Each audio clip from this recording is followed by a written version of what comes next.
All right, so there is a deadly drug crisis that's difficult to detect. Fentanyl, that's often mixed into or sold as other drugs, is killing thousands of people, and many young lives in our area have been cut short by this highly synthetic opioid.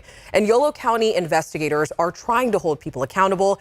Actually, in June of 2021, the Yolo County District Attorney issued this statement right here saying that they will now require, with any plea agreement involving narcotics trafficking, that the prosecutors formally advise defendants that they could face homicide charges. That's if they later provide drugs to a person who dies of a fentanyl overdose. But why has no suspected fentanyl supplier in Yolo County been charged despite deaths? Devin Truby digs deeper. 1 pencil point amount of fentanyl can change everything. 1 pill can kill. He had thought he was taking a Percocet. And in fact, a coroner's report showed that it was 100% fentanyl. After Jake Lee died of an overdose in 2021, his mother made it her mission that her son's death not be in vain. He passed away immediately. I mean, it's every parent's absolute worst nightmare. My family's life has changed forever. He was such a bright light. He was so funny, and he was really on a very good path. He was getting ready to get his undergraduate degree in English, well-liked, had tons of friends, and then this. Jake's death helped change the game for Yolo County law enforcement and prosecutors. Prior to Christine's son's death, as well as the other victims of fentanyl poisoning around that time, we would treat those cases just like any other medical overdose, treat it as an accidental death, and they would leave.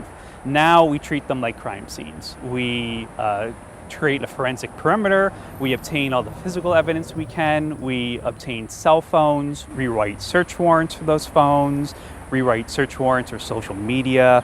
We treat it just like any other serious felony crime. But not one felony second-degree murder charge has been brought against a fentanyl supplier in Yolo County since the change. They were preparing to charge one suspected supplier, but the defendant overdosed. It's not like our standard second-degree murder charge, and so we want to make sure we do it right, because like anything else in law enforcement, if we abuse a tool, it gets taken away from us. Yolo County Public Health Officer Amy Cison points out one flaw.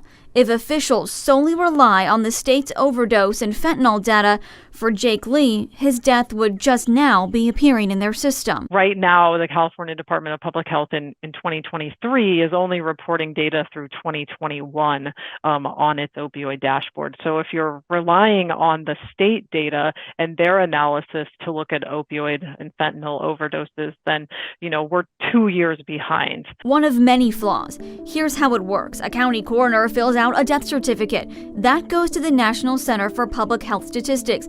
It then takes 2 years for the data to come back to the county if one of the death certificate lines says fentanyl. They used the word opioid or opiate and did not specify fentanyl, or if the person filling it out just didn't include that level of detail even though they had it, then it would not be classified as a fentanyl death. Even the White House has taken notice. The federal government now has a non-fatal overdose dashboard. The Biden administration's argument is that non-fatal overdose is a leading predictor for a future fatal overdose. Widespread access to this data will help first responders on the front lines target life-saving interventions and help service providers connect people to life-saving treatment for substance use disorder. Jake Lee's mom, Christy, has one final plea. Just keep our eyes open and be aware that the problem exists. Don't think that, my family, my situation, this can't happen to me, because it can. And everybody needs to be aware of that. And Devin joins us now. Devin, I think one of the biggest questions is what can Yolo County do to speed up their investigations into these fentanyl deaths? Well, absolutely, Alex. Yolo County wants that real-time data, so they're now having law enforcement alert them of any cases and deaths and getting the coroner also to give that death certificate directly to them. That cuts out that state, the middleman that's really been slowing things down for us. And in terms of Christy, the mother that you saw, she never got her justice for her son's death. The case is closed and they're no longer investigating. But she wasn't looking for one person to be behind bars. She wants that united movement for prevention and education. That is her goal. And she also now sits on the Yolo County Opioid Advisory Team. So she's making the most of it. And I did have another question. Are any dealers in our area, have they been charged at all? Yolo County tried, but the dealer himself overdosed, so they weren't able to bring charges in that case. We do know that in Placer County, a dealer received 17 years for manslaughter. That one in the death of Zach Didier, a case that we're familiar and covered here on ABC 10. They're also currently pursuing murder charges of another dealer as well. And in Napa County last month, they just charged 2 people with murder charges in fentanyl sales.